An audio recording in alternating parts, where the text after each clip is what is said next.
Who is the greatest Formula One driver of all time? It's a question that has divided motorsport fans for decades.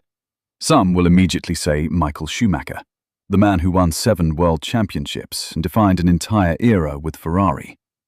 Others will choose Lewis Hamilton, another 7-time champion, whose name dominates almost every major Formula One record.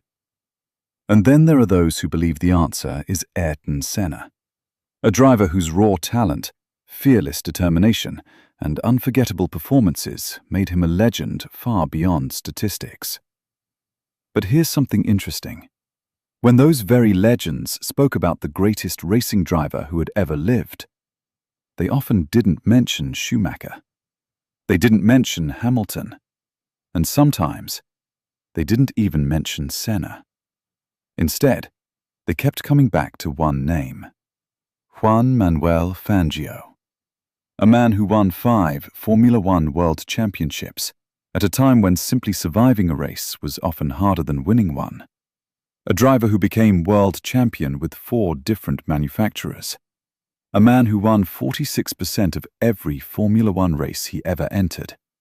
A record that still stands today. Think about that for a second. Modern Formula One celebrates drivers who win 1 race out of every 4 or 5.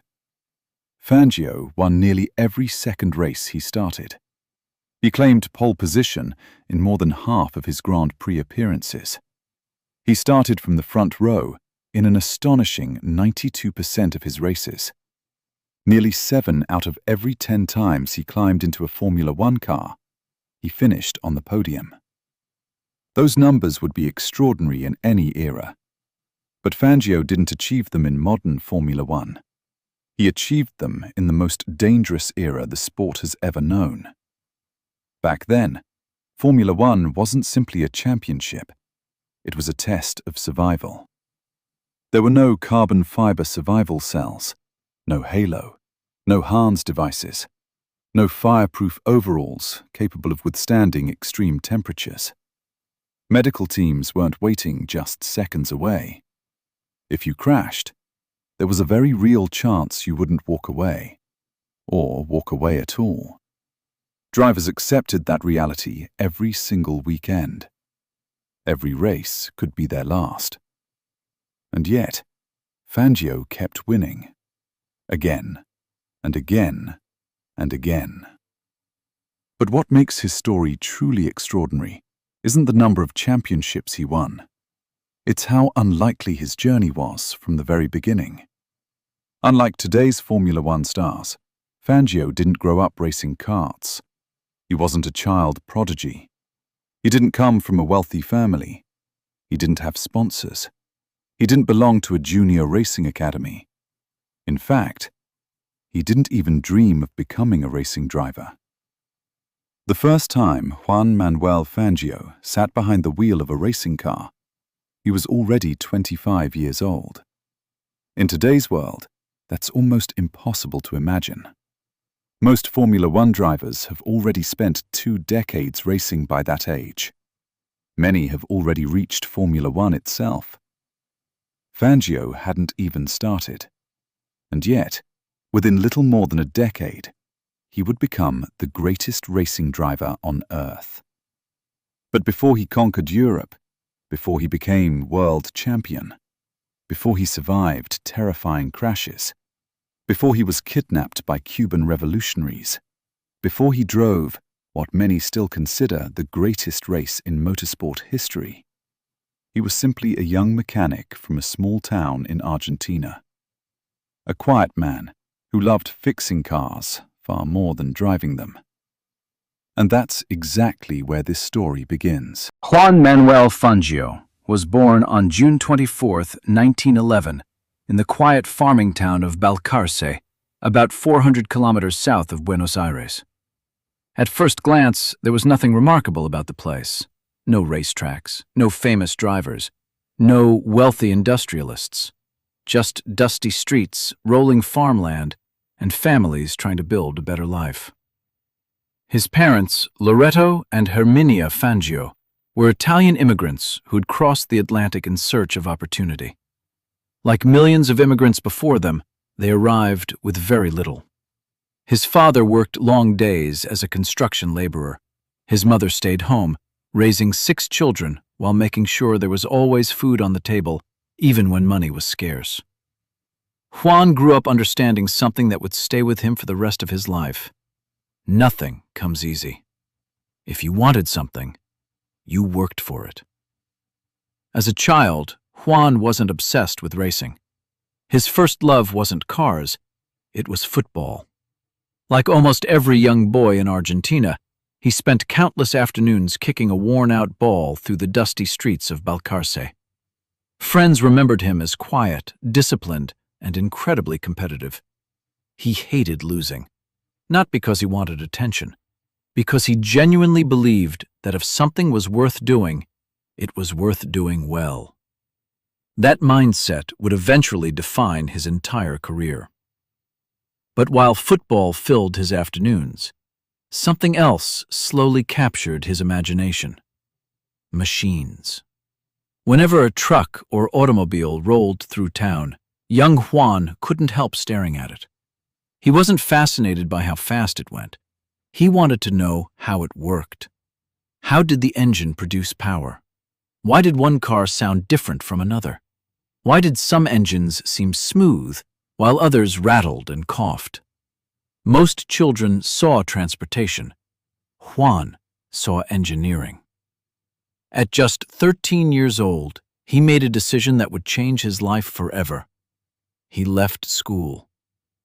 Today, that would sound like a terrible mistake, but in rural Argentina during the 1920s, many families simply couldn't afford to keep their children in education. Everyone had to contribute. Juan found work as an apprentice in a local mechanic's workshop.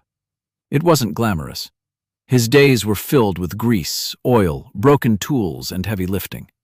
He swept floors, changed tires, cleaned engine parts, disassembled gearboxes. Sometimes he worked from sunrise until long after dark. But he loved every minute of it, because every broken engine was another lesson. Every repair taught him something new. Unlike most mechanics, Fangio didn't simply replace damaged parts. He wanted to understand why they had failed. If a piston cracked, he wanted to know what caused it. If a gearbox failed, he wanted to know what the driver had done wrong. He listened carefully to engines. Over time, he developed an almost supernatural ability to diagnose mechanical problems simply by hearing the sound of a running motor. Years later, Formula One engineers would be amazed. Fangio could complete a practice session, return to the garage, remove his helmet, and calmly say things like, "The engine is running too rich. The differential locks too aggressively on corner exit. The rear suspension needs to be stiffer." There were no computers, no telemetry, no sensors, just a driver who understood machines better than almost anyone else. By the time he reached his early 20s, Fangio had become one of the best mechanics in Balcarce. Eventually, he opened his own repair shop. During the day, customers brought him tractors, trucks, and family cars.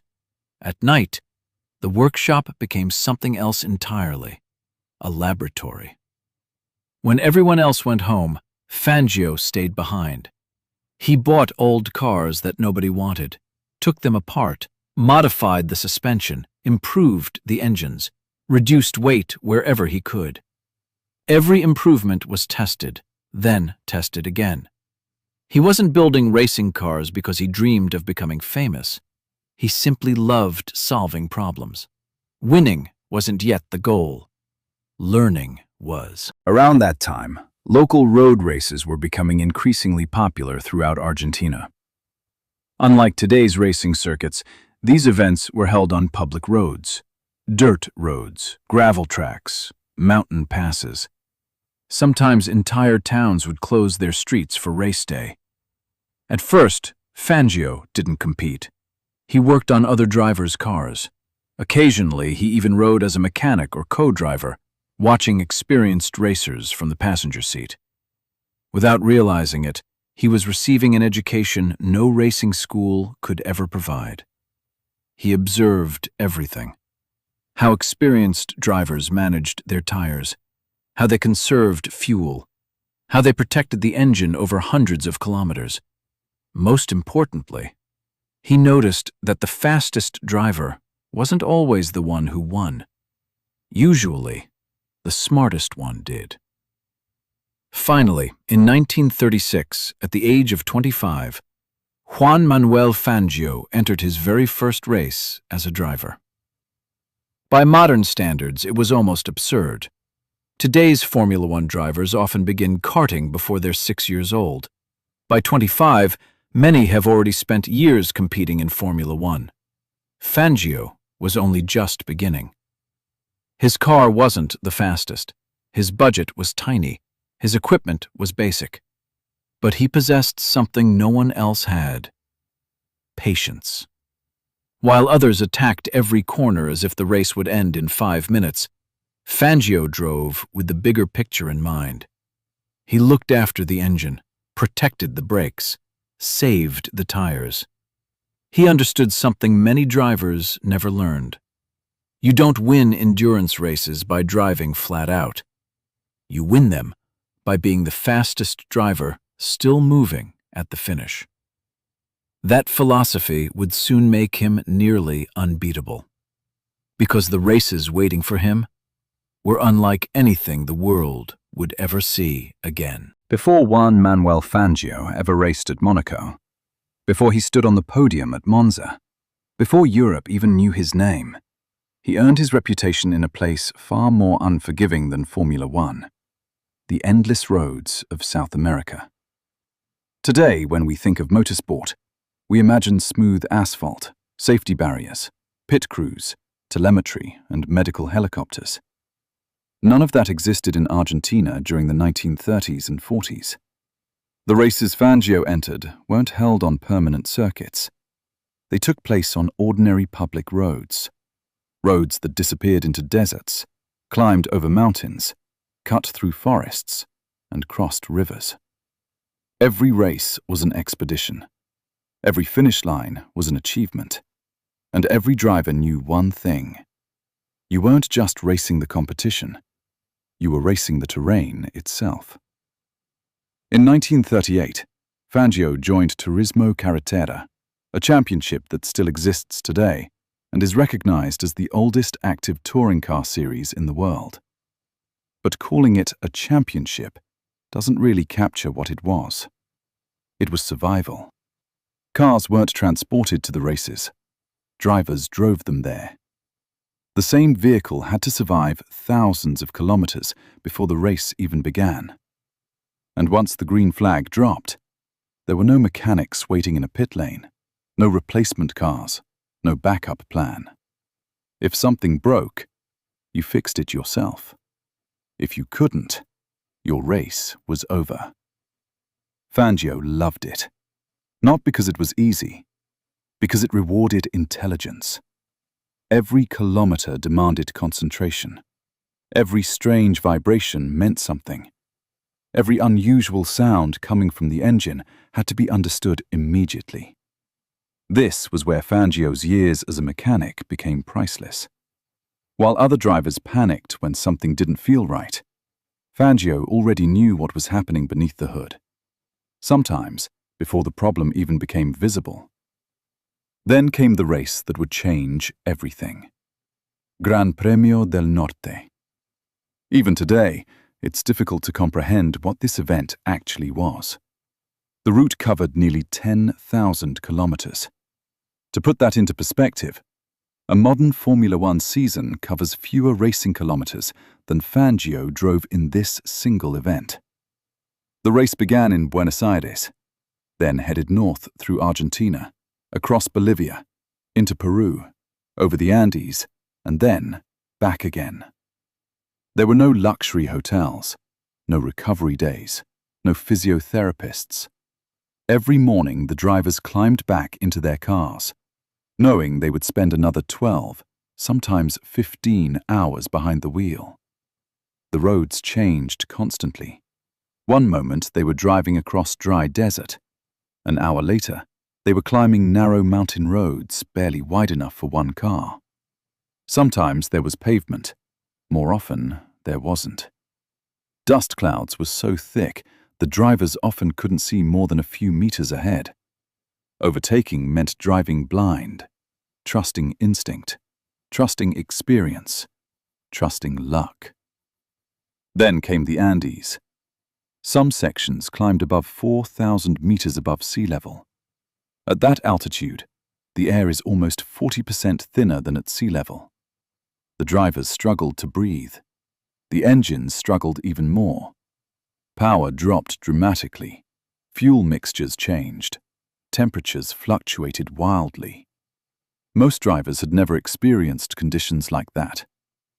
Fangio adapted, because unlike many of his rivals, he understood exactly what altitude was doing to the engine. Then disaster struck. Somewhere in the Peruvian desert, the radiator failed. Coolant poured out. The engine temperature climbed rapidly. Without cooling, the race was over. There was no service truck coming, no replacement parts, no one to rescue them. Only Fangio, his co-driver, and thousands of kilometers still ahead. Most teams would have retired. Fangio refused. They stopped beside the road, opened the hood, and began pouring their own drinking water into the engine. Every few kilometers, they stopped again. More water, more waiting. Then back into the car. Every bottle of water they carried presented an impossible choice. Drink it, or give it to the engine. Without water, they might collapse from dehydration. Without cooling, the car would never reach the finish. They chose the engine. Hour after hour, under the burning South American sun, they became thirstier and thirstier.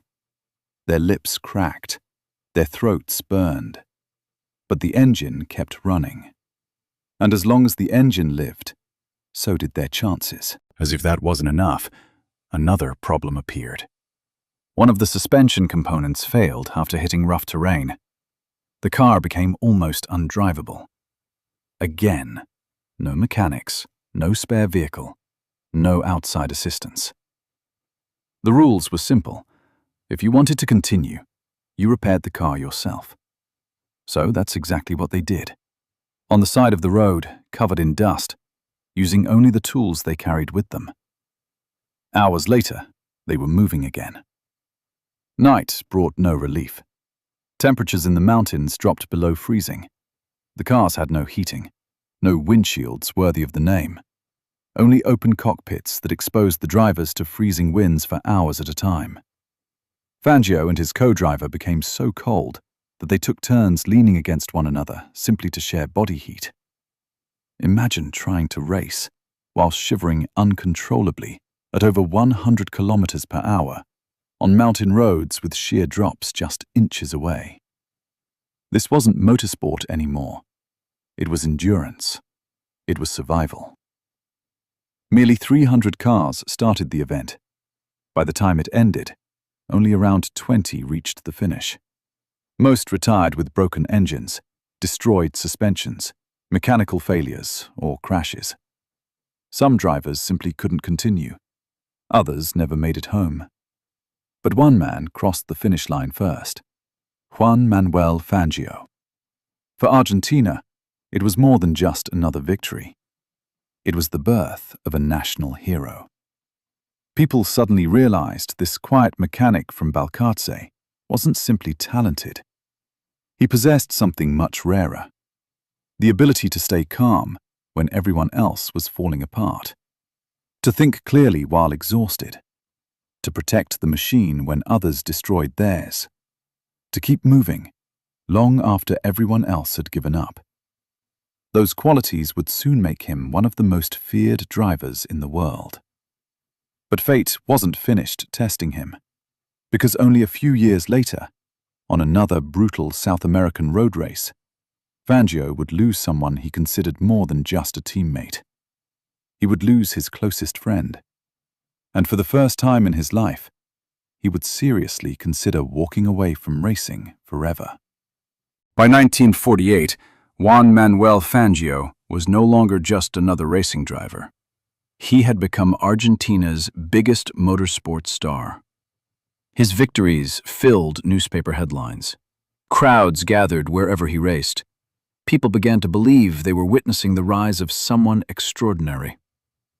But success in South American road racing always came with a price. Every driver knew it. Sooner or later, luck ran out. That year, Fangio entered another legendary endurance event, Gran Premio de la América del Sur.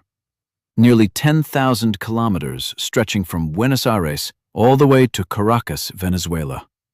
Thousands of kilometers along the Pacific coastline, across deserts, through mountain passes, and over roads that barely deserved to be called roads. It was one of the toughest races ever created. Drivers often survived on only 2 or 3 hours of sleep each night, sometimes even less. By the 10th day, exhaustion became more dangerous than speed. Sharing the car with Fangio was Daniel Urrutia. More than a co-driver, he was one of Fangio's closest friends. The two men had spent years racing together. They trusted each other completely. In endurance racing, that trust meant everything. The co-driver wasn't just reading directions. He watched for hazards, monitored the car, helped with repairs, kept the driver awake during endless hours behind the wheel. Your life literally depended on the person sitting beside you. And Fangio trusted Daniel with his. By the 10th day of the race, both men were completely exhausted. They had barely slept for 2 nights. Every muscle ached. Their reactions were slowing. But neither wanted to give up. They were still fighting for victory. The road followed Peru's Pacific coastline, beautiful but unforgiving. On one side, towering cliffs. On the other, a steep drop toward the ocean. There was almost no room for error. Fangio pushed harder. Every second mattered. Every corner was taken just a little faster than before. Then, everything changed. Entering one of the high-speed bends, the car suddenly lost grip. The rear stepped out. Fangio reacted instantly. He countersteered, tried to save it. For a brief moment, it looked like he might. Then, the tires caught unexpectedly. The car snapped violently in the opposite direction. Within seconds, it left the road. The vehicle rolled over several times before finally coming to a stop. The silence afterward was almost surreal. Fangio was conscious, bruised, shaken, but alive. His first instinct wasn't to check himself. He called out to Daniel. There was no answer. During the crash, Urrutia had been thrown through the windshield. He was rushed to a nearby hospital. Doctors fought to save him. They couldn't. Daniel Urrutia died from his injuries. For everyone else, it was a tragic racing accident. For Fangio, it became something much heavier. Guilt. For years, people tried to convince him that the crash wasn't his fault. The roads were dangerous, the drivers were exhausted, anyone could have made the same mistake. Fangio never accepted those explanations. Years later, he admitted, "I always blamed myself for Daniel's death, and no one could ever convince me otherwise." Those weren't the words of a man protecting his reputation.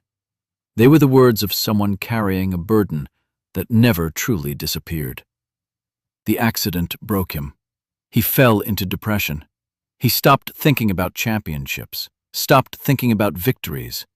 Friends later recalled that he seriously considered quitting racing altogether. After everything he had survived, after all the miles he had driven, he wondered if it was finally time to walk away. Maybe racing simply wasn't worth the cost. But history had other plans. At that exact moment, Argentina itself was changing. Following World War II, Juan Domingo Perón rose to power. Perón understood something few politicians had realized before. Sport could become a nation's greatest ambassador. He wanted Argentina to be recognized on the world stage, not only through football, but through motorsport as well. And there was only one man capable of carrying the country's flag across Europe: Juan Manuel Fangio. Perón's government decided to support him financially. They purchased a Maserati race car, organized his European campaign, opened doors that a small-town mechanic from Balcarce could never have opened on his own. For Fangio, it was a second chance. A chance to leave behind the roads that had taken his closest friend. A chance to prove himself against the greatest drivers in the world. But there was one problem. He was already 38 years old. Today, most Formula One drivers have already spent years in the sport by that age. Some have already retired. Fangio hadn't even made his debut. Many believed he was simply too old, too inexperienced, too late. They couldn't have been more wrong. Because Europe was about to meet a driver unlike any it had ever seen. And Formula One would never be the same again. In 1949, Europe was still recovering from the devastation of the Second World War. Cities were rebuilding, factories were reopening, and the world's greatest car manufacturers had resumed an old rivalry. Not on the battlefield, but on the racetrack. Ferrari, Alfa Romeo, Maserati, Mercedes-Benz. Each one wanted to prove they could build the fastest racing car on Earth. At the center of that battle was a quiet mechanic from Argentina. When Fangio first arrived in Europe, few people knew who he was. The European press barely mentioned him. Some journalists even struggled to pronounce his name. To them, he was simply another South American driver trying his luck against the continent's elite. No one expected him to become a serious threat. That assumption lasted only a few weeks. Driving a Maserati funded by the Argentine government, Fangio entered 6 major races. He won 4 of them. Not by luck, not because he had the fastest car, because he understood racing in a completely different way. Most drivers attacked every lap as if it were qualifying. Fangio never did. He watched, he listened, he learned. During the opening laps, while everyone else fought aggressively for position, Fangio was already gathering information. How much grip did the circuit have? Which corners overheated the tires? How hard could he push the engine without damaging it? Where were his rivals strongest? Where were they making mistakes? By the middle of the race, he already knew exactly how it would end. Years later, many drivers admitted they never realized Fangio was actually racing them, because it looked like he wasn't trying. Then, with 20 laps remaining, he would suddenly disappear into the distance. Alfa Romeo noticed, and they moved quickly. For the inaugural Formula One World Championship in 1950, they wanted the best driver available, Juan Manuel Fangio. Today, Formula One is built around safety. Carbon fiber survival cells, halo protection, medical helicopters, fireproof suits, energy-absorbing barriers. In 1950, none of that existed. The cars were little more than enormous engines wrapped in thin sheets of aluminum. Drivers sat completely exposed. Their heads, shoulders, and arms remained outside the car. There were no seatbelts, no roll hoops, no impact protection. Even worse, the fuel tank sat directly behind the driver's back. One puncture, one spark, and the entire car became a fireball. Many drivers believed seatbelts would actually make things worse.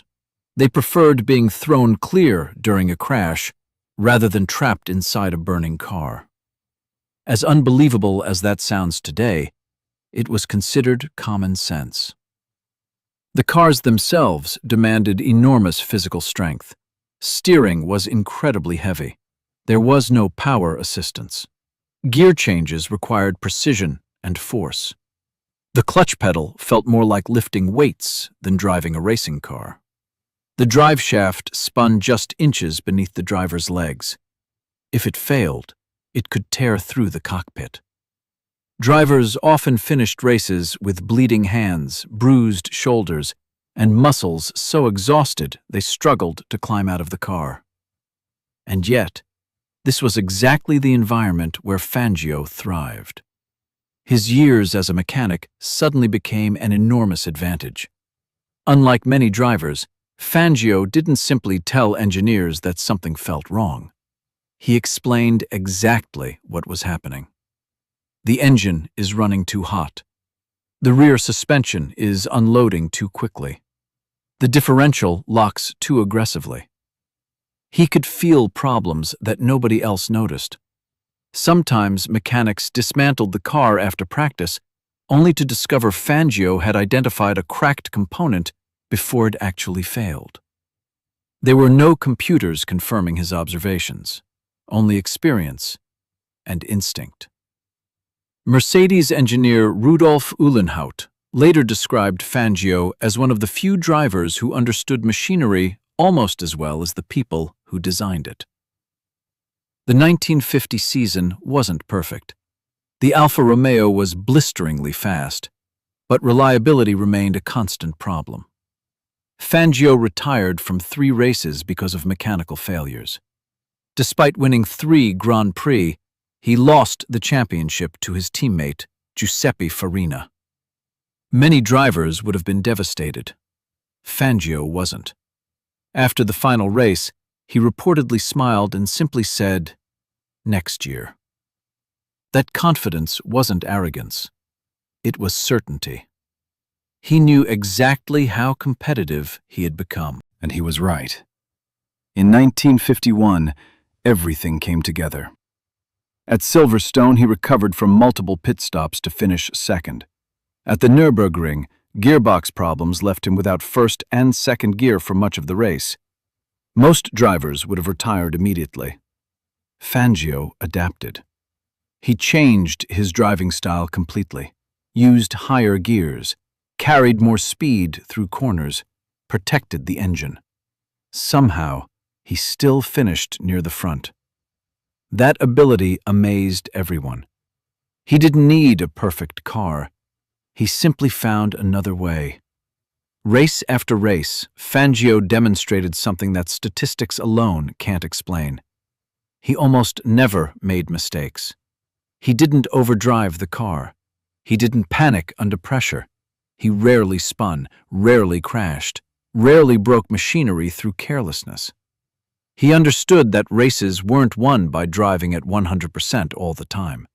They were won by knowing exactly when to drive at 100%, and when 95% was enough. It sounds simple. It isn't. Even today, it's one of the rarest skills in motorsport. By the end of the 1951 season, Juan Manuel Fangio became Formula One world champion for the very first time. He was 40 years old. To appreciate how extraordinary that is, consider today's Formula One. Drivers like Max Verstappen, Charles Leclerc, Lando Norris, and Oscar Piastri all reached Formula One before turning 21. Many champions win their first title in their 20s. Fangio won his first at 40. He wasn't nearing retirement. He was just getting started. But just as it seemed his domination was beginning, everything changed. For 1952, Formula One introduced new technical regulations.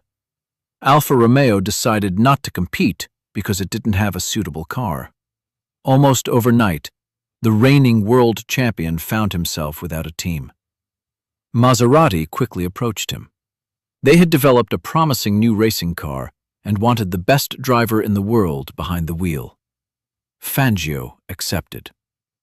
He had no idea that one decision, one promise he refused to break, would lead him to the most terrifying crash of his entire career, and very nearly the end of his life. By the summer of 1952, Juan Manuel Fangio was the reigning Formula One world champion.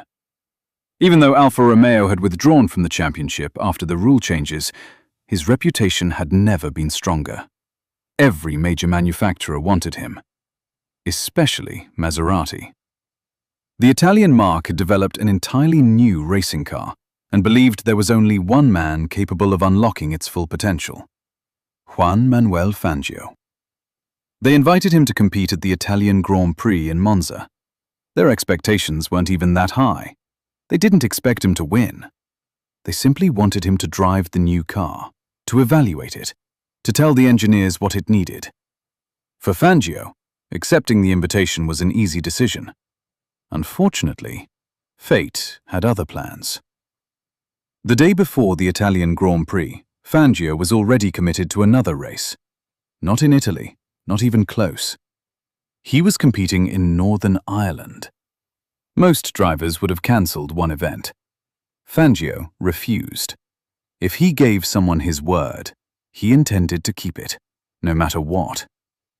He raced in Northern Ireland on Saturday.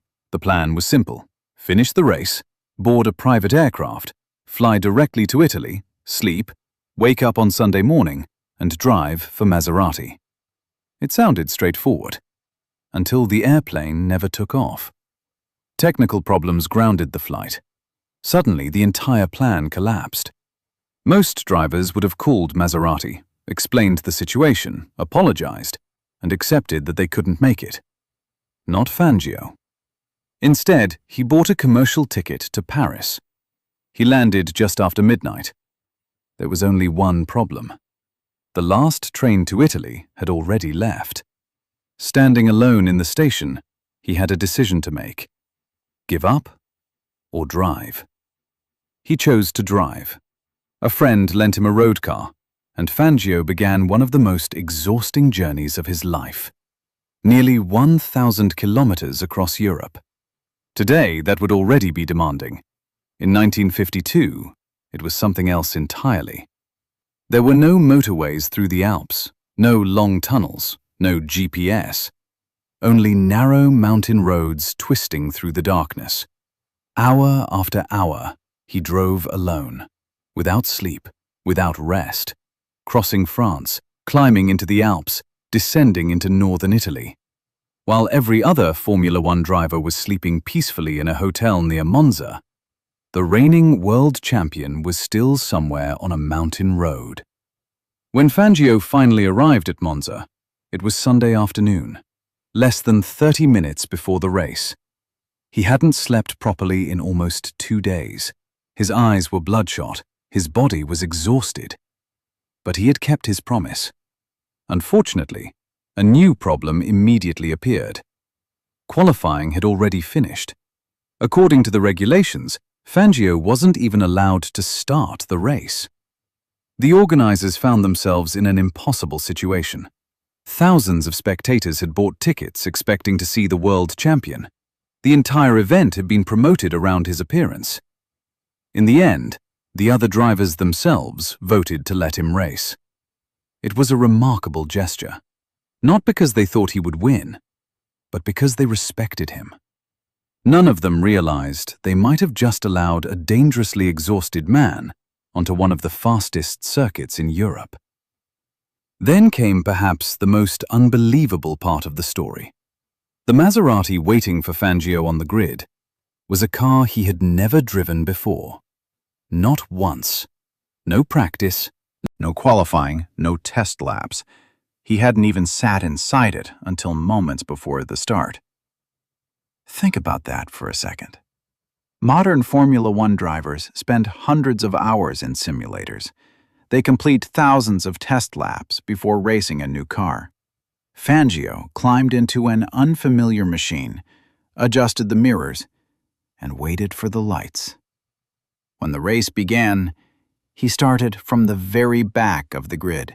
But within minutes, the crowd realized they were witnessing something extraordinary. One car disappeared behind him, then another, then another.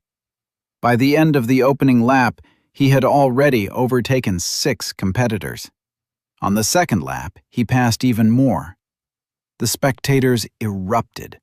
Every lap looked impossible. The reigning world champion was carving through the field as though everyone else was standing still. For a moment, it looked like another Fangio masterpiece. But there was one opponent even Fangio couldn't beat: exhaustion. He had raced the previous day, driven across Europe through the night, barely slept. Adrenaline had carried him this far, but adrenaline doesn't sharpen exhausted reflexes forever. Approaching the fast Lesmo corner, Fangio attacked exactly as he had attacked every corner before. The Maserati clipped the curb, the rear stepped sideways. Normally, he would have saved it. He had corrected hundreds of slides throughout his career. This one felt no different. He held the steering wheel, waited for the tires to bite, prepared to catch the slide. But this time, the car never came back. The Maserati snapped violently across the circuit, left the track, and launched into the air. It rolled over, again and again. Pieces of bodywork exploded in every direction. Then, Fangio himself was thrown from the car. His body flew into nearby bushes as the wreckage finally came to rest. For several terrifying seconds, nobody moved. The circuit fell silent. Doctors sprinted toward the crash. They expected the worst. Instead, they found Fangio alive. Barely. His neck was broken. His spine had been badly injured. His body was covered in fractures and bruises. He was rushed to hospital immediately. Hours later, he regained consciousness. Doctors told him where he was, explained what had happened. His first thought surprised everyone.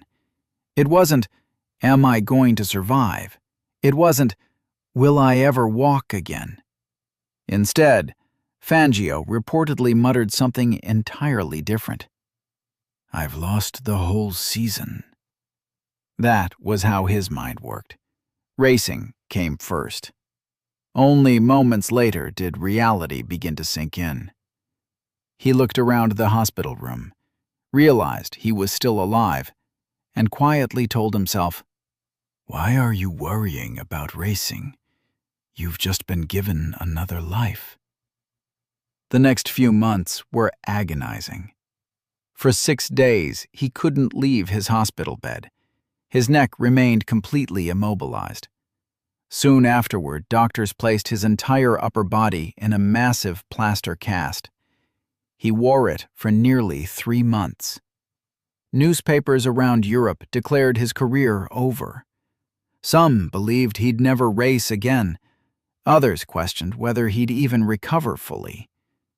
But they had underestimated one thing. Juan Manuel Fangio had survived 10,000-kilometer road races. He had survived deserts, mountains, mechanical failures, the death of close friends. And now, he intended to survive this, too. Months later, against all expectations, he climbed back into a racing car. And, remarkably, the greatest years of his career were still ahead of him. Mercedes was waiting. Ferrari was waiting. And somewhere in Germany, a place called Nürburgring was waiting.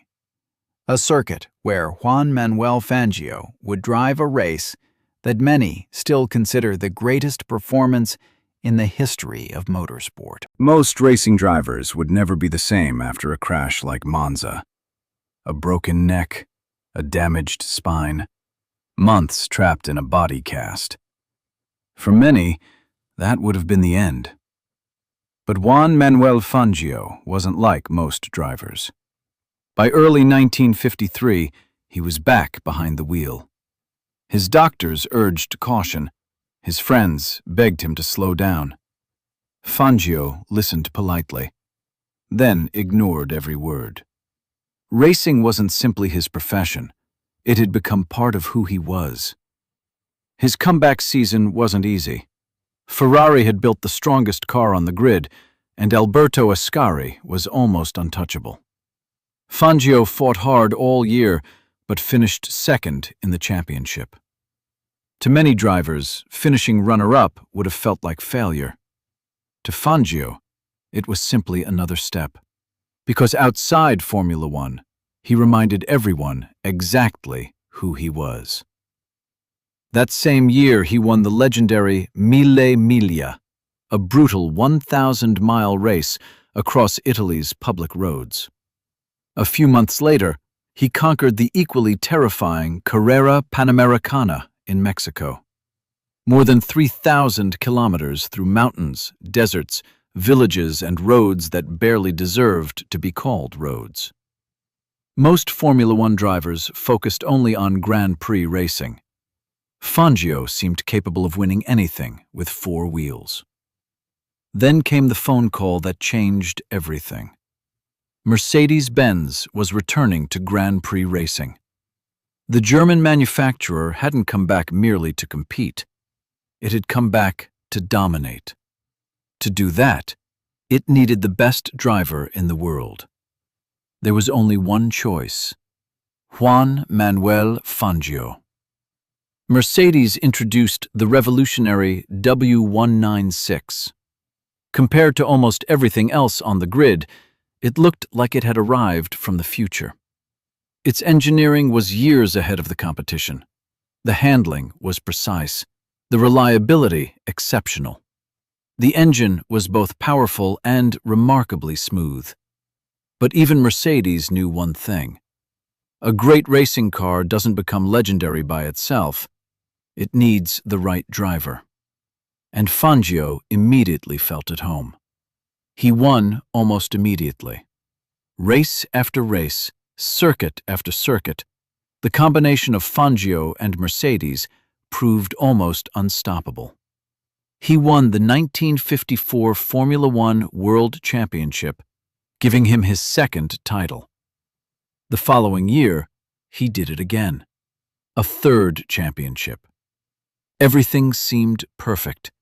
But then, motorsport experienced its darkest day. June 11th, 1955. The 24 Hours of Le Mans, the most prestigious endurance race in the world. Mercedes entered two of the greatest drivers on earth, Juan Manuel Fangio and a young British talent named Stirling Moss. Together, they faced fierce competition from Jaguar. The race quickly became a flat-out sprint. Cars exceeded 220 kilometers per hour down the Mulsanne Straight. Spectators stood frighteningly close to the circuit. There were almost no proper safety barriers. Nobody imagined what would happen next. On lap 35, Jaguar driver Mike Hawthorne suddenly braked to enter the pits. Ahead of Fangio, another driver swerved violently to avoid him. Behind them, Mercedes driver Pierre Levegh arrived at full speed. There was nowhere to go. His Mercedes struck the slower car, launched into the air, and exploded toward the grandstands. For one split second, Fangio saw nothing but chaos. Cars, debris, flying metal. Everything happened instinctively.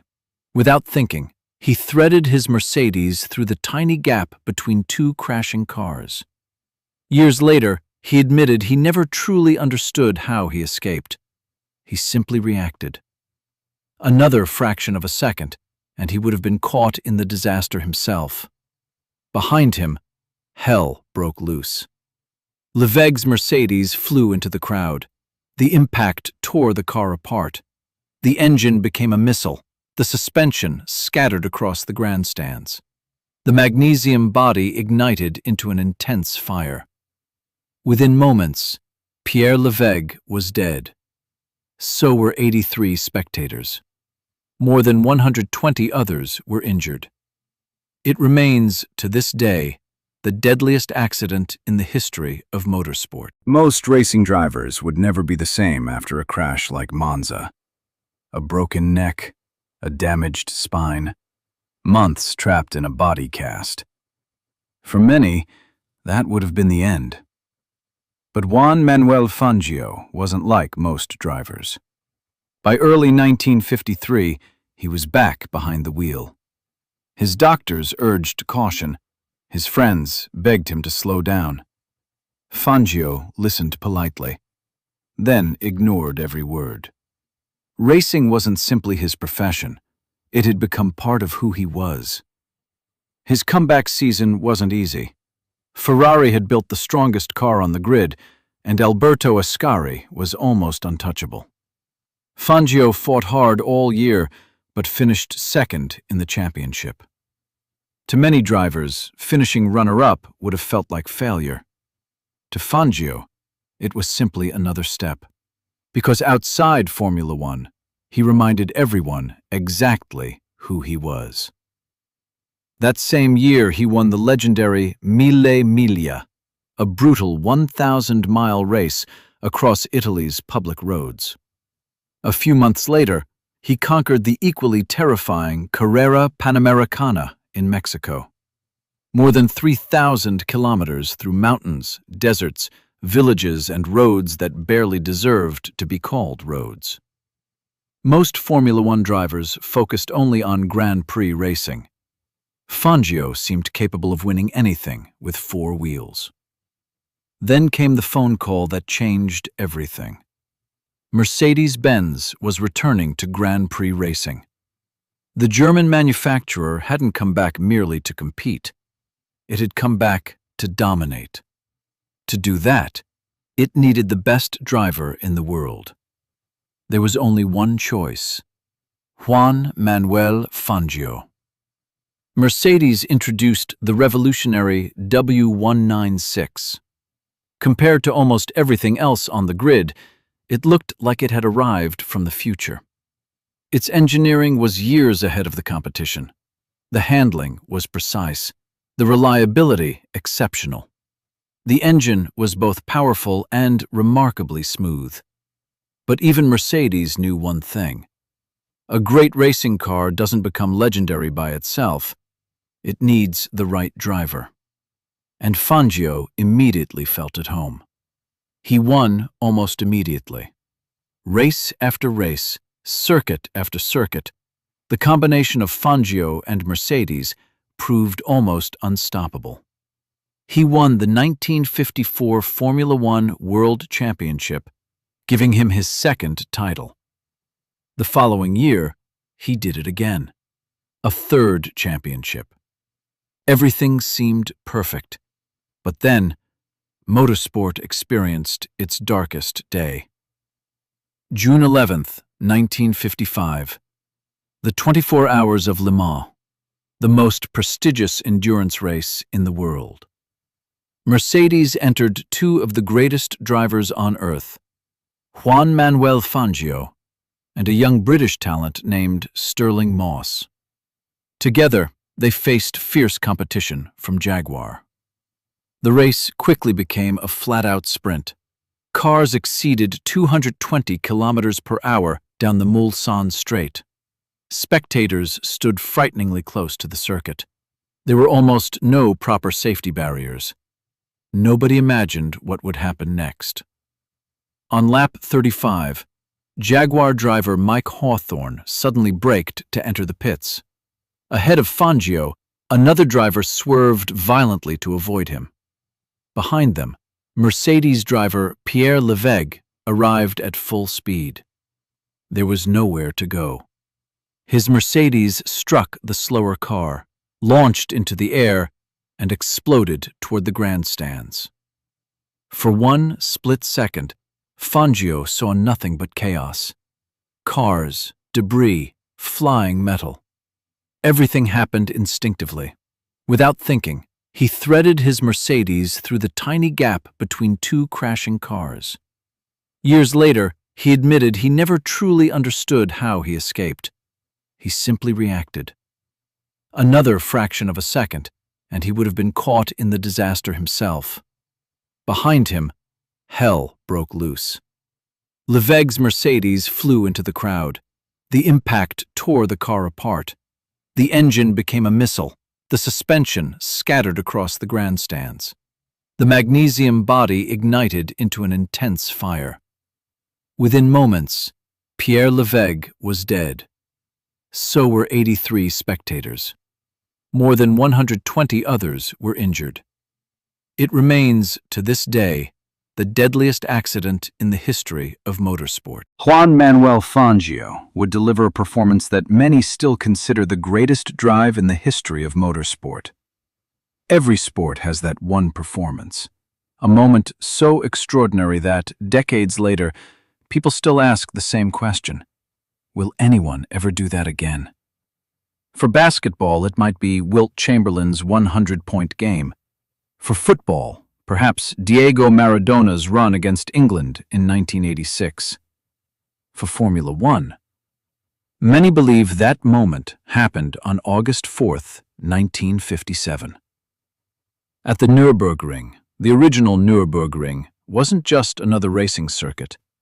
It was a monster. The Nordschleife stretched for almost 23 kilometers through the Eifel Mountains. It contained more than 170 corners, some fast, some blind, some tightening unexpectedly, some disappearing over hills where drivers couldn't even see the road ahead. Every lap felt like an entire Grand Prix. There were no runoff areas, no gravel traps, no Tech Pro barriers. Trees stood just meters from the racing line. Stone walls waited for anyone who made a mistake. One wrong move, and there was nowhere to go. Jackie Stewart would later nickname it the Green Hell. But long before Stewart made that phrase famous, Juan Manuel Fangio already knew exactly what kind of place it was. He loved it. Not because it was dangerous, because it rewarded precision. Unlike many circuits where sheer bravery could make the difference, the Nürburgring demanded intelligence.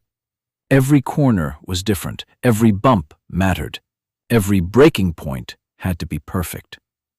It wasn't enough to memorize the circuit, you had to understand it. And nobody understood it better than Fangio. Later in life he said, "I knew every meter of that track. Not every corner, every meter."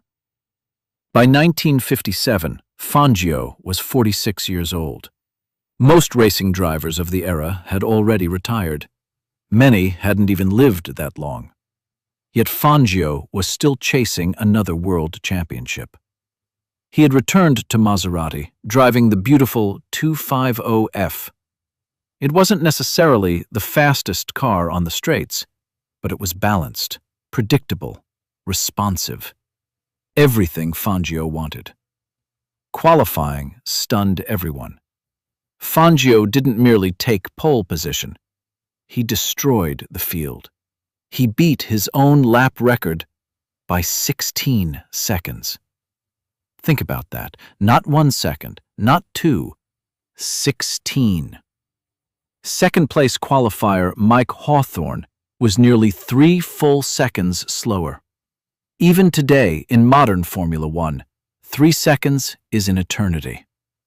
The message was clear. Nobody, absolutely nobody, could drive the Nürburgring like Juan Manuel Fangio. But there was one problem. The Maserati consumed its tires much faster than Ferrari. The team faced an impossible decision. If Fangio didn't change tires, he might not make it to the finish. If he did stop, he would lose valuable time. After hours of discussion, they made a gamble. Fangio would sprint away at the start, build as much of a lead as possible, pit halfway through the race, change tires, and still remain ahead. It was risky, but Fangio believed he could make it work. When the race began, he disappeared. Lap after lap, the gap grew. 5 seconds, 10, 15, 20. By lap 8, he had built an astonishing 28-second lead. 2 laps later, more than 30. Everything was going exactly according to plan. Then he entered the pits. The Maserati stopped perfectly. Mechanics rushed toward the car. The first wheel came off, the second, the third. Everything looked routine, until someone dropped a wheel nut. It rolled away. A mechanic reached for it, couldn't find it. Another mechanic searched beneath the car. Nothing. Someone sprinted back into the garage for another one. Seconds passed.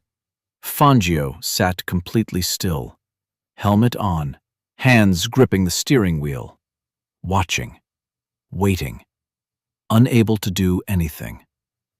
20 seconds, 30, 40, nearly a full minute. Finally, the car dropped off the jacks. Fangio accelerated out of the pits, then looked at the timing board. His lead was gone. Instead, he was now 48 seconds behind the Ferraris. 48 seconds. On the Nürburgring, against Mike Hawthorne and Peter Collins. For almost every racing driver in history, the race would have been over. Later, Fangio admitted something extraordinary. He said, "For the first time in my life, I decided to drive beyond my limits." That sentence is incredibly important, because Fangio wasn't known as a reckless driver. Quite the opposite. He was famous for mechanical sympathy, patience, calculation. He almost never overdrove a racing car. But now, there was no choice. He either produced the greatest comeback of his career, or he lost the World Championship. At first, nothing happened. The fresh tires were still cold. The fuel load was heavy. The Ferrari drivers continued pulling away. But then, everything changed. As the tires reached operating temperature, the Maserati came alive, and so did Fangio. Corner after corner, lap after lap, he began setting times nobody believed were possible. Every lap, a new fastest lap. Every lap, another track record. Every lap, seconds disappeared. The Maserati danced through the corners. It slid, it bounced. Sometimes all 4 wheels drifted together. But somehow, it never stepped beyond Fangio's control. Later, he described the experience like this. "I had always driven with respect for the car. That day, I didn't. Every lap I pushed harder than the lap before. I kept telling myself, just don't do that again in the next corner. Then I would arrive at the next corner and do exactly the same thing." With 5 laps remaining, the gap had fallen dramatically. 4 laps to go, smaller still. 3 laps. The impossible suddenly looked possible. In the Ferrari pit, people stopped celebrating. They started watching the timing screens instead. Nobody could understand what they were seeing. A 46-year-old man, driving faster than anyone had ever driven before, on the most dangerous circuit in the world. Hawthorne and Collins had no radios, no engineers speaking into their ears, no pit boards telling them exactly what was happening. They only realized something was wrong when they glanced into their mirrors. At first, the Maserati looked tiny.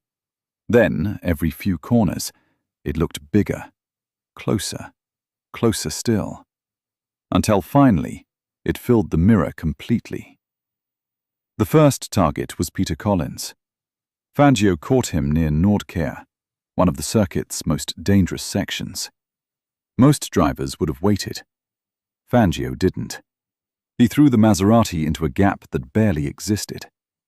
The car slid sideways. Its wheels touched the grass. For one terrifying moment, it looked as though both cars might crash. Then Fangio was through. 1 Ferrari remained. Mike Hawthorne. Now the crowd understood. History was unfolding in front of them. Every spectator stood. No one looked away. Hawthorne fought as hard as he could, but even he later admitted there was nothing he could do.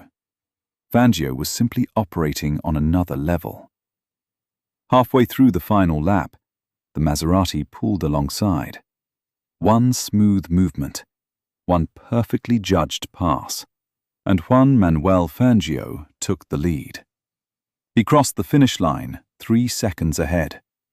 The comeback was complete. When Fangio climbed out of the car, there were no wild celebrations, no screaming, no fist pumps.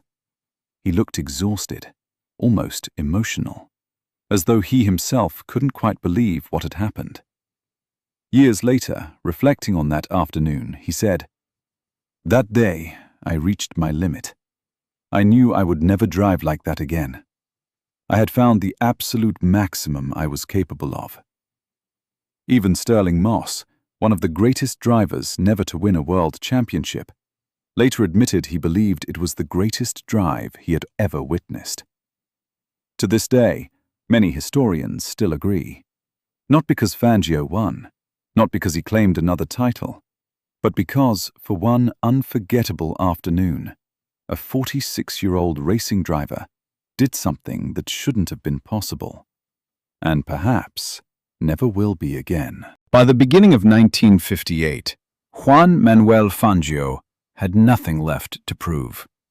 He was a 5-time Formula One world champion. He had conquered Alfa Romeo, Mercedes, Ferrari, Maserati. He had survived horrific crashes. He had become a global icon. Wherever he traveled, crowds followed him. Children asked for autographs. Newspapers wanted interviews. He wasn't just the greatest racing driver alive. He was one of the most recognizable athletes in the world, which is exactly why he became the perfect target. In February 1958, Formula One traveled to Havana, Cuba. Today, Cuba is remembered for cigars, classic American cars, and the Cuban Revolution. But in 1958, the revolution hadn't happened yet. The country was ruled by Fulgencio Batista. On the surface, Havana looked like paradise. Luxury hotels lined the coastline. American celebrities filled the casinos. Money flowed freely. Tourists came from all over the world to gamble, drink, and dance. Batista wanted the world to believe Cuba was modern, peaceful, prosperous. The Havana Grand Prix was supposed to prove exactly that. But beyond the bright lights and expensive hotels, the country was falling apart. Deep in the mountains, a young revolutionary named Fidel Castro was building an army. His goal was simple: remove Batista from power. The problem was, the rest of the world wasn't paying much attention. They needed an event that would make international headlines overnight, and they found one. The biggest celebrity in Cuba that weekend wasn't a movie star, it wasn't a politician, it was Juan Manuel Fangio. His face appeared on every newspaper, every poster, every advertisement for the race. If something happened to Fangio, the whole world would notice. That became the plan. The night before the race, Fangio was staying at Havana's luxurious Hotel Lincoln. Everything seemed perfectly normal. He had dinner, spoke with journalists, signed a few autographs, then headed back toward his room. As he climbed the staircase, a young man approached him, calmly, politely, almost casually. He leaned toward Fangio and quietly said, "Excuse me, Signor Fangio. You need to come with us." Fangio smiled. He assumed it was a joke, perhaps an overenthusiastic fan. Then the young man slowly opened his jacket. A pistol rested beneath it. Another man appeared beside him. There was no panic, no shouting, no threats, only one sentence: "Please come with us." Later, Fangio explained why he didn't resist. It wasn't because he was afraid. He was worried that someone else might get hurt. If hotel security intervened, if someone reached for a weapon, people could die. So he quietly nodded, walked outside, got into the waiting car, and disappeared into the Havana night. The greatest racing driver in the world had just been kidnapped. Within minutes, chaos erupted. Police surrounded the hotel. Military vehicles flooded the streets. Roadblocks appeared across Havana. Batista was furious. How could someone kidnap the most famous person in Cuba just hours before one of the country's biggest sporting events? The search became enormous. House after house was searched. Cars were stopped. Neighborhoods were sealed off. But the kidnappers stayed one step ahead. They moved Fangio constantly. Every few hours, a different house, a different neighborhood. Every time the authorities thought they were close, he was already gone. Yet what happened inside those safe houses was completely unexpected. Fangio wasn't tied up. He wasn't locked inside a basement. He wasn't tortured. Instead, one of the revolutionaries looked at him and said, "You're not our enemy, Signor Fangio. You're our guest." They explained everything. Their fight wasn't against him. Their fight was against Batista. Kidnapping the world's most famous racing driver would expose the government's weakness. Nothing more. They treated him with remarkable respect. They served him dinner, offered him drinks, played cards with him, talked about Argentina, talked about racing. Some of them even asked him questions about Formula One. It was probably the strangest hostage situation in modern history. Years later, Fangio admitted he never felt personally threatened. In fact, he said the kidnappers behaved like gentlemen. There was only one thing they absolutely refused to allow. He wasn't going to race. The following afternoon, hundreds of thousands of spectators gathered around Havana's street circuit. Batista delayed the start. He desperately hoped police would find Fangio in time, but the hours passed. Eventually, there was no choice. The race had to begin. For the first time in years, the reigning Formula One world champion wasn't on the starting grid. Knowing how much Fangio loved racing, the kidnappers handed him a small transistor radio. "You should at least be able to listen," one of them said. So while the Havana Grand Prix unfolded outside, Juan Manuel Fangio sat inside a secret apartment, listening to the race with the very people who had kidnapped him. Then, everything went horribly wrong. Because the start had been delayed for so long, an enormous crowd had gathered around the circuit. Nearly 300,000 spectators packed the streets. Security was stretched dangerously thin. Many police officers were still searching for Fangio. People crossed the circuit between passing cars. Children stood far too close to the barriers. The situation was becoming chaotic. Then, on lap 6, one driver lost control. His car left the road and slammed directly into the crowd. 7 spectators were killed instantly. More than 50 others were injured. The race descended into chaos. Several drivers refused to continue. One by one, they stopped their cars. The Havana Grand Prix was abandoned. What Batista had hoped would become a celebration of Cuba had turned into an international disaster. Ironically, the kidnappers now faced a problem of their own. They genuinely respected Fangio. They feared Batista might try to kill him during a rescue attempt and blame the revolutionaries. They weren't willing to take that risk. So, after holding him for 29 hours, they drove him to the Argentine embassy. They apologized, thanked him for his cooperation, and released him without a single injury. Years later, journalists repeatedly asked Fangio what he thought about the kidnapping. His answer surprised almost everyone. "Those men treated me with great respect," he said. "They kidnapped me for political reasons, not because of who I was." It was a classic Fangio response. Calm, measured, free of bitterness. But something had changed. Not because of the kidnapping, not because of Cuba, because deep inside, he no longer felt the same hunger that had driven him for decades. For the first time in his life, Juan Manuel Fangio was beginning to think about life after racing. And before long, the greatest driver of his generation would make the hardest decision of all. By the end of 1958, Juan Manuel Fangio had achieved everything a racing driver could possibly dream of.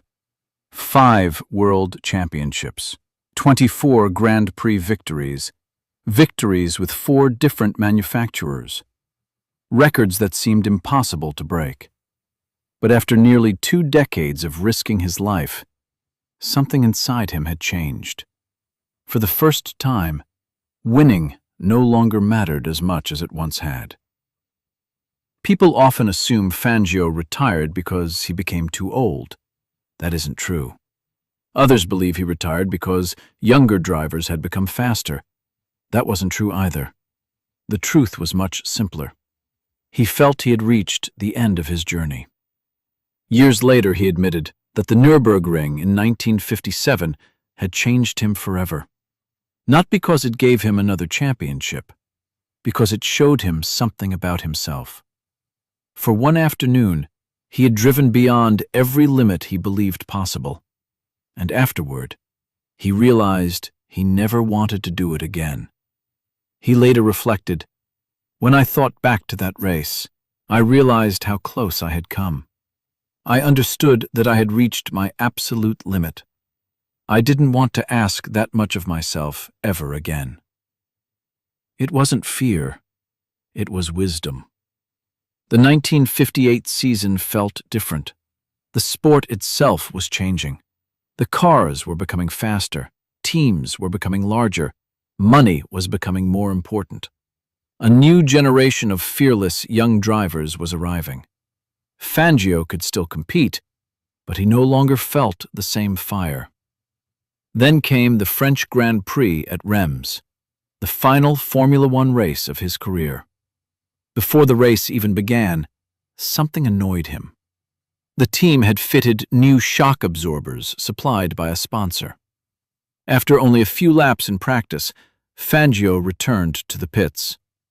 Who changed the suspension? The mechanics explained that the sponsor wanted the new components used. Fangio wasn't impressed. He immediately noticed the difference. The car no longer behaved the way he expected. Years of experience had taught him something very simple. Never change a racing car unless it becomes better. This wasn't better. It was marketing.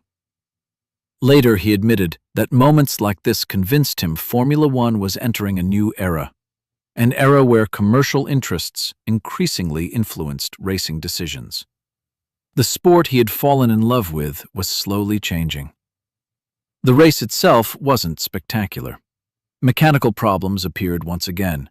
The clutch became increasingly difficult to use. The car simply wasn't competitive enough. For perhaps the first time in years, Fangio wasn't thinking about victory. His thoughts drifted elsewhere. He thought about Balcarce, about his parents, about the years he had spent traveling the world while they grew older.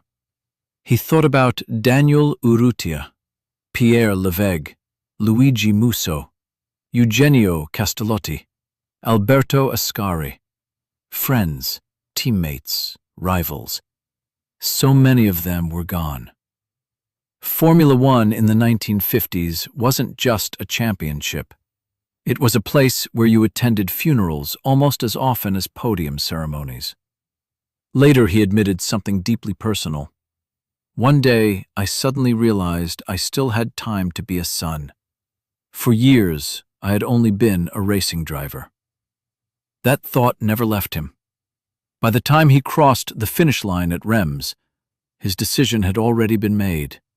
This would be the last Formula One race of his life. One moment from that weekend perfectly captured the respect he commanded. The race was won by Mike Hawthorne, who would later become world champion himself.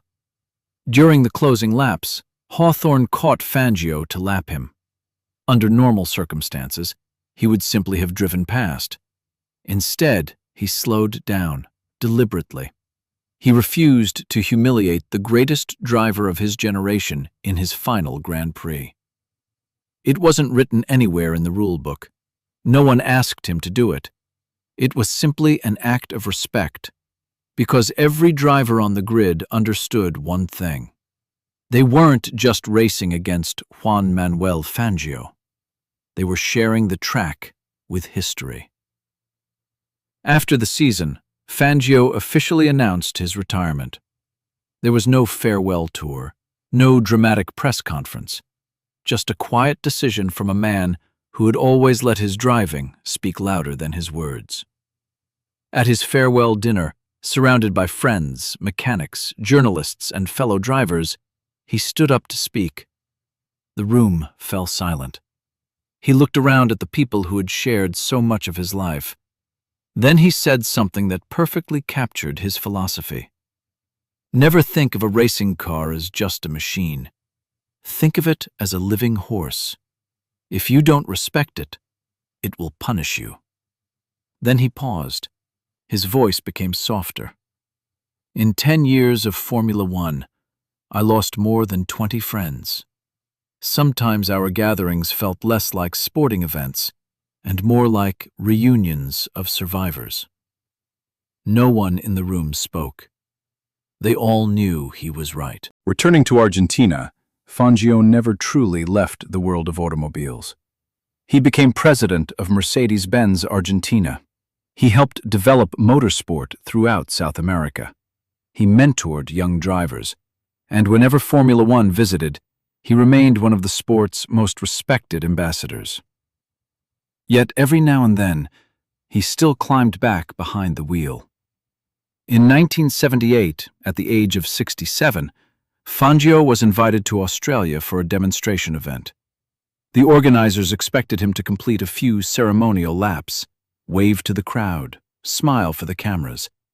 Instead, Fangio asked a simple question. Who's racing me? His opponent was Sir Jack Brabham, himself a 3-time world champion and 15 years younger. Brabham expected an easy afternoon.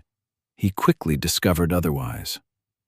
Even approaching 70 years old, Fangio was still astonishingly smooth, still unbelievably precise, still impossibly fast. When the demonstration ended, the crowd rose to its feet. The old master hadn't forgotten how to drive. Even in his 80s, his competitive spirit never disappeared. One famous story tells how Argentine authorities considered refusing to renew his driving license because of his age. Fangio reportedly joked that he was willing to race the Minister of Transport from Buenos Aires to Mar del Plata to prove he was still capable.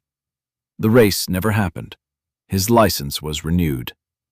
Some legends simply don't need to prove themselves. On July 17, 1995, Juan Manuel Fangio passed away at the age of 84. The motorsport world lost one of its greatest pioneers, but his legacy had already become immortal. His record of 5 world championships stood for almost half a century before Michael Schumacher finally surpassed it in 2003. Years later, Lewis Hamilton matched Schumacher's total. Records changed, numbers changed, generations changed.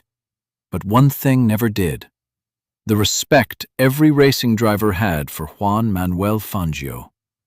Perhaps the man who said it best was Ayrton Senna, a 3-time world champion, a driver many consider the fastest natural talent Formula One has ever seen. When asked about Fangio, Senna said, "Someone may eventually break his records, but no one will ever surpass Fangio." What he achieved in his era, with 4 different teams, is an example of professionalism, courage, and everything a racing driver should aspire to be. Every year someone becomes world champion, but that doesn't necessarily make him a true champion. Juan Manuel Fangio was a true world champion. Maybe that is the answer to the question we asked at the very beginning of this story.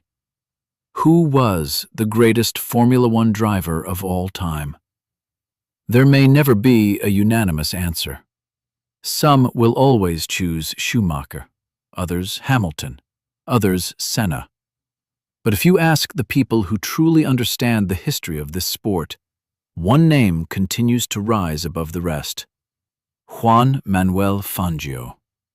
Because records can be broken, championships can be matched, statistics can eventually be surpassed, but legends are forever. Juan Manuel Fangio, 1911 to 1995. The greatest never truly leave the track.